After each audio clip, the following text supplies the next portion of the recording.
Ramsey Avery, you were the production designer for season one of The Lord of the Rings, The Rings of Power. There have been so many renderings and descriptions of Middle Earth since J.R.R. Tolkien, created this world. How much did you draw from past references, and how much did you want to put your own stamp on this just incredible legacy? The key element really was to find what that DNA of Tolkien is.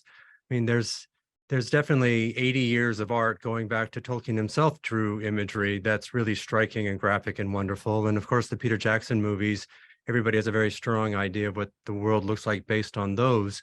But those are 3,000 years in the future and are representative of a world of decline, as opposed to our second age, which is meant to be a world of kind of the glorious, the height of almost all the civilizations we're seeing in the second age.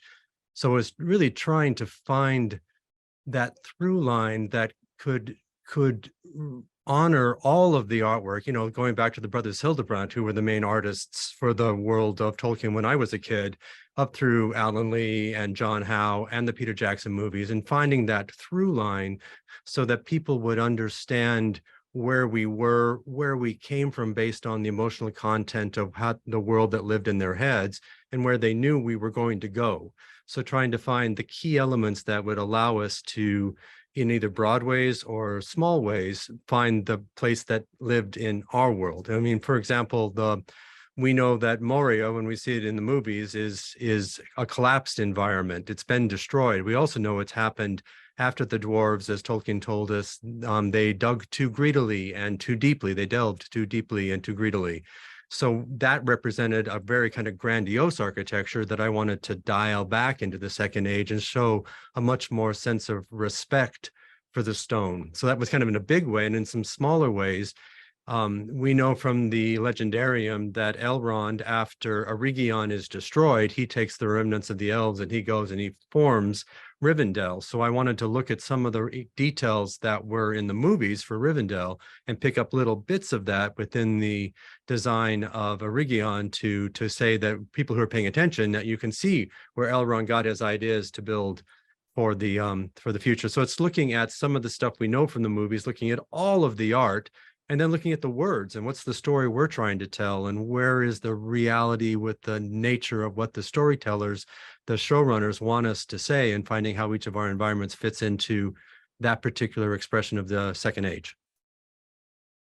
Did you ever feel intimidated in any way to design in the world that has such a rich legacy and also has fans who kind of know it backwards and forwards? Oh, I mean, absolutely. I mean, I couldn't have approached it without certainly a healthy dose of fear. I mean, just simply, it is a very broad and very well-loved environment, and story and emotions are all tied to it. One of the things that eased that eventually was talking with the showrunners themselves. They clearly honored all of that history, and they wanted to make sure that our world honored that history. And more importantly, almost everybody I worked with, from the people who were on our crews, some of whom had actually worked on the third movies or were the kids of the people who had worked on the third age movies, and trying to take what they would know and adapt that into what we wanted to say. And Amazon invested a lot in this series, and you can really see it come through on the screen. Did you have a lot of resources and freedom on this project relative to other things you've worked on? Well, I mean, I've worked on everything from movies that are cost less than $1 million for the entire thing, and up to Marvel projects as well. So there's never enough money. There's never enough time. Whatever the budget allows, the producers in the story want more than that. So it doesn't make really any difference how much money or time you have. You got to kind of scrunch what you've got down into it. And, on one level of it, if you think about what we did 8 hours of kind of feature level production design where we had to literally build everything. I mean, we didn't have, even the forests in New Zealand don't look like the forests of Middle Earth. We didn't have an old medieval town on the coast of Croatia that we could go to. We had to build everything. And so the sense that we represented what was equivalent to the scope of 3 Marvel movies for the budget that I did 1 Marvel movie for. So you can imagine how much squeezing and thinking and reusing we had to do to be able to get that to work. The backlot set we built for Numenor had to be used and redressed and reblocked and repainted to become multiple environments. The dungeon set and the Hall of Lore and Celebrimbor's Forge are all the same set. So it's just a matter of trying to figure out how to dress and repaint and change a few walls here and there to be able to make our dollar stretch as far as we could. You won an Art Directors Guild Award for the episode Adar, which you're also entering for Emmy consideration, and that introduces us to Numenor. What's the start? That location is so vast and hasn't been dramatized on screen before. Like, what's the starting point for imagining, envisioning that setting? I guess there were a couple of places that we began from. There's a letter that Tolkien wrote once where he said to a friend, "Hey, I just got back from Numenor. Oh, I mean Venice." So that kind of gave us a little sense of what it was in his mind, the importance of water and canals and that sense of water being everywhere and that layering of history and that richness of different types of architectures and the sense that there's influences coming from everywhere to form what we see in the now of our storytelling.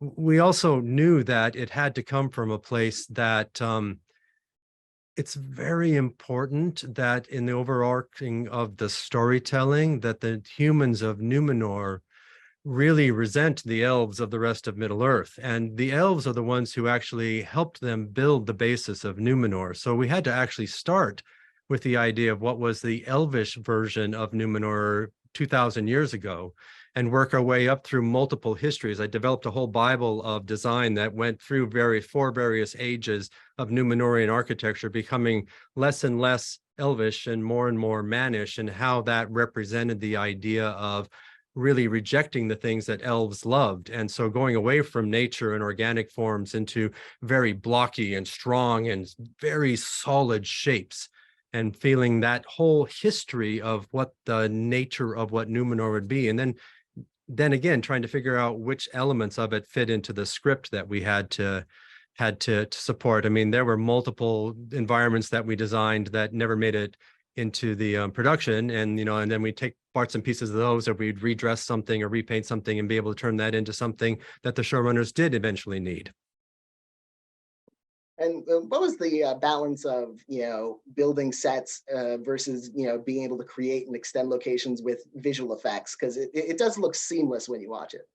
Well, a couple of things really helped on that level. The showrunners, when I first came on, they gave me like a list of 5 rules, and one of those rules was it had to be real. They did not want to do green screen sets. So fortunately, I was working with a couple of very strong visual effects people, Deron Ames as the producer and Jason Smith as the supervisor.